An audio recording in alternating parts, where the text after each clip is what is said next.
రాజ్యాంగాన్ని, అడవుల్ని, ఆదివాసుల్ని, మూలవాసుల్ని పరిరక్షించుకుందాం. లేదంటే రేపటి మన మనుగడ అనేది ప్రశ్నార్థకం అవుతుంది. రాజకీయ నాయకుల చేతిలో మన భవిష్యత్తును దయచేసి ఉంచకండి. పార్లమెంట్ ఎన్నికల్లో పడి మనం పట్టించుకోలేదు, కానీ గత 4 నెలల్లో దాదాపు 120 మంది అమాయక ఆదివాసీ బిడ్డలు, మూలవాసులు ప్రాణాలని కోల్పోయారు. గాల్లో కలిసిన ఆ 120 మంది ప్రాణాలకు ఎవరిప్పుడు బాధ్యులు? అనామక అమాయక మహిళల చనువుల్ని ఒత్తి మరి వీళ్ళు నక్సలైట్లా కాదా అని నిర్ధారించుకుంటున్న ఆ కిరాతక పోలీసు బలగాలను మనం ఇప్పుడేమనాలి? స్వయాన కేంద్ర ప్రభుత్వానికి కొమ్ము కాస్తున్న ఈ పోలీసు బలగాలు ఛత్తీస్గఢ్లోని దండకారణ్యంలో ఉంటున్న మూలవాసీలు, ఆదివాసీల ప్రాణాలతో ఎందుకు చెలగాటమాడుతున్నారు?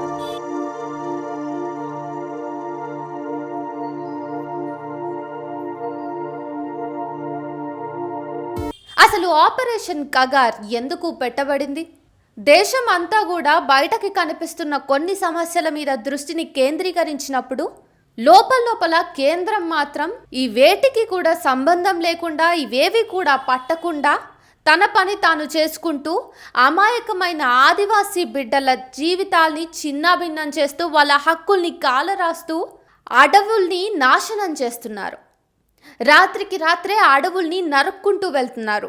దేశం మొత్తాన్ని తీసుకుపోయి కొందరు కార్పొరేట్ల చేతుల్లో పెడుతున్నారు. అసలు కేంద్రానికి అంత అవసరం ఏమొచ్చింది? ఎందుకు ఈ విషయం మీద సామాన్య ప్రజానీకమైన మనం నోరు మెదపట్లేదు?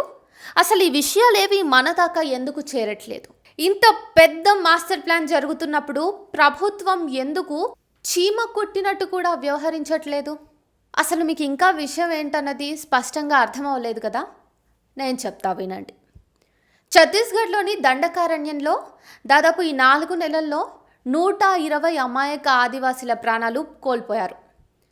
ఎంతోమంది స్త్రీలు స్నానం చేస్తున్నప్పుడు డ్రోన్లో వాళ్ళ వీడియోలను చిత్రీకరించి వాటిని వాళ్ళకే చూపించి దారుణంగా అరాచకాలు జరుగుతున్నాయి. అక్కడ చిన్న పిల్లలు, 6 ఏళ్ల పిల్లలకు కూడా అక్కడ రక్షణ లేకుండా పోయింది. 6 ఏళ్ల పిల్లలకు కూడా మీరు మావోయిస్టులు, మీరు నక్సలైట్లు అనే మచ్చ వేస్తూ పోలీసు బలగాలు వారి మీద, వారి హక్కుల మీద ఆధిపత్యాన్ని చెలాయిస్తున్నాయి.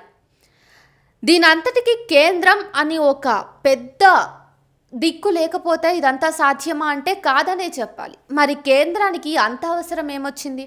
మనందరికీ తెలుసు, మన అడవుల్లో సహజ సిద్ధంగా ఎన్నెన్నో వనరులు ఉన్నాయని. ఛత్తీస్గఢ్లోని కొన్ని ప్రాంతాల్లో దాదాపు 28 రకాలైనటువంటి ప్రకృతి సిద్ధమైన, సహజ సిద్ధమైన వనరులు ఉన్నాయి. వాటన్నింటినీ కూడా కార్పొరేటర్ల చేతిలో పెడితే, కార్పొరేటర్లకు అమ్మితే గనక మన కేంద్రానికి వచ్చే ఆస్తులు, విలువలు లెక్కబెట్టలేం. పోనీ దానంతా దేశానికే వాడుతుందా అంటే అది కాదు, అది వేరే విషయం. ఆ లెక్కలన్నీ మనం అడగడానికి మనకు ఆ హక్కు కూడా లేదు ఇప్పుడు. మరి కేంద్ర ప్రభుత్వం ఇంత పక్కా ప్లాన్డ్గా అడవుల్లోని అన్ని వనరుల్ని కూడా చేతుల్లోకి తీసుకొని అక్కడ ఎవరైతే కార్పొరేటర్లు ఉన్నారో వాళ్ళకి ఇవ్వాలంటే అంత ఈజీగా అయ్యే పని కాదు.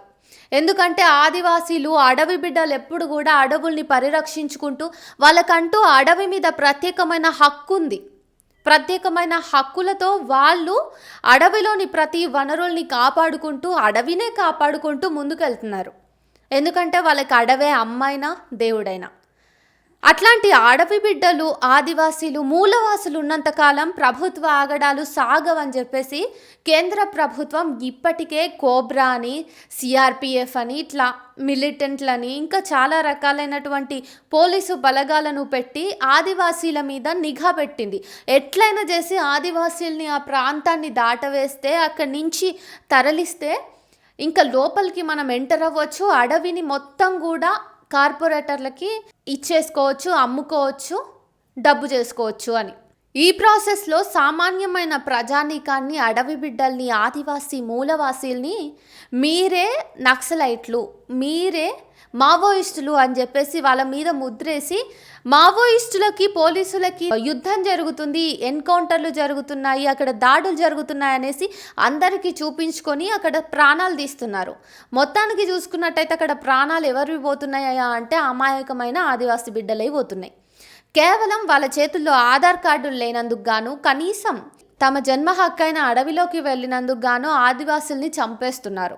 సామాన్య ఆదివాసీ మహిళలు తునికాకు సేకరణ కోసం చిన్న చిన్న పిల్లల్ని ఎప్పట్లాగా వెంట పెట్టుకొని తునికాకుని ఏరుకోవడానికి వెళ్ళినప్పుడు పోలీసు బలగాలు మీరు నక్సలైట్లు అని అనుమానపడి ఆధార్ కార్డు అడిగి ఆధార్ కార్డు వాళ్ళ దగ్గర లేని ఎడల వాళ్ళ రొమ్ముల్ని పిసికి ఒకవేళ వాళ్ళ చనువుల్లోంచి పాలుధార కారితే వాళ్ళు సామాన్య స్త్రీలని ఆదివాసీ బిడ్డలని పాలు కనుక రాకపోతే వాళ్ళు నిజంగా నక్సలైట్లే అని నిరాయుధులుగా తిరుగుతున్న నక్సలైట్లని వాళ్ళ మీద ముద్ర వేసి ఆ మహిళలందరినీ కూడా చంపడమో లేదంటే నిర్బంధించి చిత్రవధకు గురి చేయటమో చేస్తున్నారు. మహిళలు స్నానాలు చేస్తుంటే పైనుంచి డ్రోన్లను పంపించి వాళ్ళ నగ్న శరీరాల్ని చిత్రించి వాళ్ళకే చూపించి వాళ్ళని అతి కిరాతకంగా దారుణంగా అత్యాచారాలు చేస్తున్నారు. మహిళా శవాల మీద అత్యాచారాలకు పాల్పడుతున్నారు. అక్కడ ఏవైనా శవాలు దొరికినా కూడా వాటిని మావోయిస్టు శవాలని చెప్తున్నారు. రీసెంట్గా కూడా పోలీసులు 12 మందిని చంపినరు. అందరూ కూడా ఆదివాసీ బిడ్డలే. ఇట్లా పోలీసు వాళ్ళకి నక్సలైట్లకి జరుగుతున్న ఈ యుద్ధంలో ఆదివాసీ బిడ్డలు ప్రాణాలు కోల్పోతూ ఉంటే దానికి ఏమాత్రము బాధ్యత వహించట్లేదు కేంద్ర ప్రభుత్వం. ఎందుకంటే ఇది ప్లాన్డ్గా జరుగుతున్న ఎన్కౌంటర్లు కాబట్టి. నిజానికి అవి ఎన్కౌంటర్లు అనాలా లేకపోతే అడవుల్ని అమ్ముకునే ప్రాసెస్లో ఆడబిడ్డల్ని ఆదివాసీ బిడ్డల్ని పొట్టున పెట్టుకుంటున్నారనాలా? నిజానికి ప్రభుత్వానికి ఉన్న అతి దారుణమైన నిర్లజ్జపూరితమైన స్వార్థం వల్ల ఈరోజు అక్కడున్న పౌరులు వాళ్ళకు రాజ్యాంగం కల్పించిన హక్కులను స్వేచ్ఛను కోల్పోవలసి వస్తుంది. ఎందుకంటే ఇది నిజంగా వాళ్ళ స్వేచ్ఛకి ఆటంకమని ఇంత గట్టిగా మనం ఎందుకు మాట్లాడుకోవాలి? ఎందుకు ఈ దండకారణ్యంలో జరుగుతున్న మారణ హోమాన్ని మనమంతా కూడా నిరసించాలి, ప్రతిఘటించాలి? అంటే ఆదివాసీ బిడ్డలు ఆల్రెడీ అక్కడుండి అడవిని కాపాడుతున్నారు, రక్షిస్తున్నారు వాళ్ళదైన శైలిలో, వాళ్ళదైన సంస్కృతిలో. అట్లాంటి వాళ్ళు ఉన్నంతకాలం అడవిని కాజేయలేమని కేంద్ర ప్రభుత్వం పెడుతున్న ప్రత్యేక బలగాలు ప్రతి 2 కిలోమీటర్లకు ఒక దగ్గర క్యాంపు నిర్వహిస్తున్నారు. అయితే ఇప్పుడు ఆ క్యాంపులన్నీ కూడా గ్రామాల్లోకి వచ్చి చొరబడ్డాయి. ప్రతి చిన్న చిన్న కుగ్రామాల్లో కూడా అంగన్వాడీ కేంద్రం చూసుకుంటే అంగన్వాడీ కేంద్రం నుంచి పబ్లిక్ హెల్త్ కేర్ సెంటర్స్ చిన్న చిన్నవి ఉంటాయి కదా, వాటి వరకు లేదంటే ప్రభుత్వ భవనాలకు సంబంధించి ఏ చిన్న భవనం ఉన్నా కూడా అక్కడ క్యాంపింగ్ ఏర్పాటు చేసి అక్కడి నుంచి సామాన్య ప్రజానికాన్ని మానిటర్ చేస్తూ ఎప్పుడు సిసి కెమెరాలు, డ్రోన్లు అని చెప్తూ వాళ్ళ పర్సనల్ జీవితాలకు, వాళ్ళ సామాజిక స్వేచ్ఛకు భంగం కలిగిస్తున్నారు పోలీసులు. ఆన్ డ్యూటీలో ఉండి కూడా మద్యం సేవిస్తూ స్త్రీలను అమాయకపరుస్తున్నారు పోలీసు బలగాలక్కడ. స్టాటిస్టిక్స్ తీసుకున్నట్టయితే జస్ట్ 4 నెలలలో 120 మంది ఆదివాసీ బిడ్డలు ప్రాణాలు కోల్పోయారంటే మనకి ఆశ్చర్యం వేస్తుంది. ఇది నిజంగా ప్రజాస్వామిక భారతదేశమే కదా.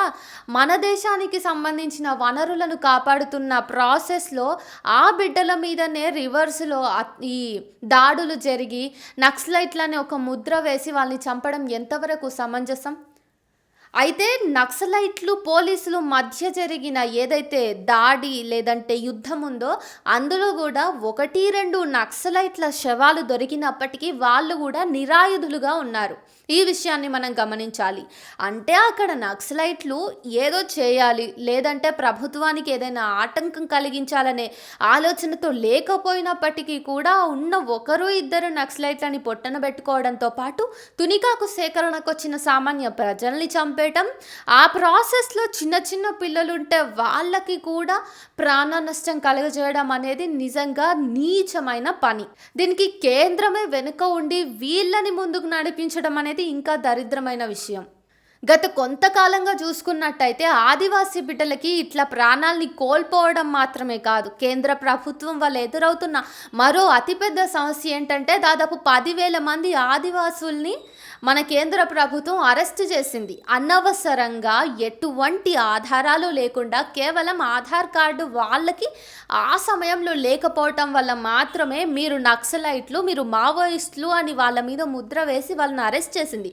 అట్లా 10,000 మంది యువత, 10,000 మంది ఆదివాసీ బిడ్డల్ని అరెస్ట్ చేసినప్పుడు నిజంగా అడవుల రేపటి భవిష్యత్ ఎట్లా ఉంటుందని మనం ఆలోచిస్తే మనందరికీ తెలుసు మన భారతదేశంలో ఉన్న ఖనిజ సంపద అంతా కూడా అడవుల్లోనే కేంద్రీకృతమై ఉంది.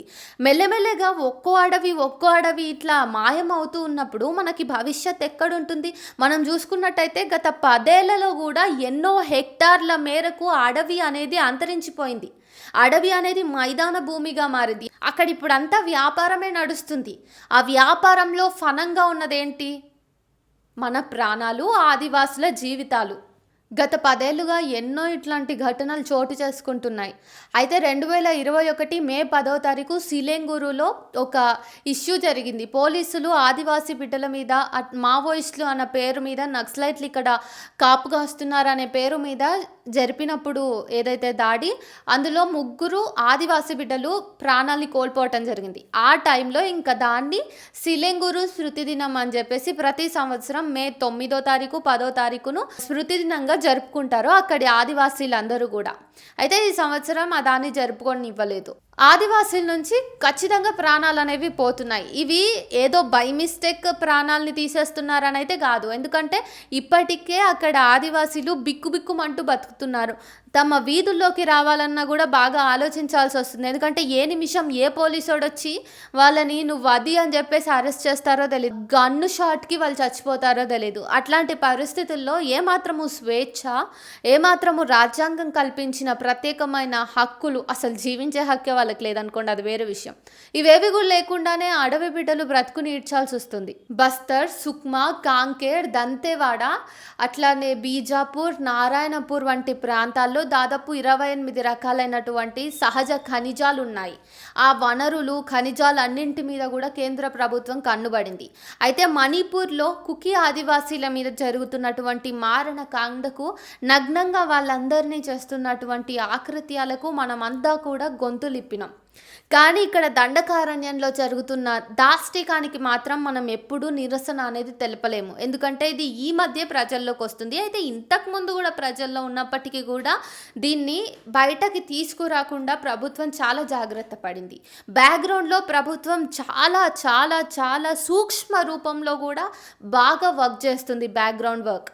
సో ఈ ప్రాసెస్లో మనమందరం కూడా మన కళ్ళు కప్పి ప్రభుత్వం చేయాల్సిన దారుణాలన్నీ కూడా చేస్తుంది. మణిపూర్లో కూడా మీరు ఏదో అక్కడ ఆదివాసీ మహిళలు ఇబ్బంది పడుతున్నప్పుడు మనం మాట్లాడుకుంటూ ఉన్న టైంలోనే ఎట్ ద సేమ్ టైం వెనక్గా అదే మణిపూర్లో అడవులన్నింటినీ కూడా ఇదే ప్రాసెస్లో ఆక్రమించడం మొదలుపెట్టింది కేంద్ర ప్రభుత్వం. వీటన్నింటినీ కూడా కార్పొరేటీకరణ, ప్రైవేటీకరణ చేసే ప్రాసెస్లో ప్రభుత్వం చాలా బిజీగా ఉంది. ఒకవైపు మనందరినీ కూడా ఆదివాసీ మహిళల మీద జరుగుతున్నటువంటి దారుణం వైపు చూపిస్తూ, అంటే మనకి ఇక్కడ ఒక సమస్యని చూపిస్తున్నారు, మనం అంతా ఈ సమస్య మీద ఎంగేజ్ అయిన ప్రాసెస్లో వాళ్ళు వెనక్గా అసలైన మూల సమస్యని, మూల విషయాన్ని కూడా వాళ్ళంతా వాళ్ళకి నచ్చినట్టుగా మార్చుకుంటున్నారు, చేయాల్సిన నష్టాన్ని అంతా చేస్తున్నారు. తీరా ఇక్కడ ఈ సమస్య ఏదైతే మనకి హైలైట్ అవ్వబడిందో అది సమసిపోయేలోపు అక్కడ వాళ్ళ పనంతా అయిపోగొట్టుకుంటున్నారు. మొత్తానికి ఇక్కడ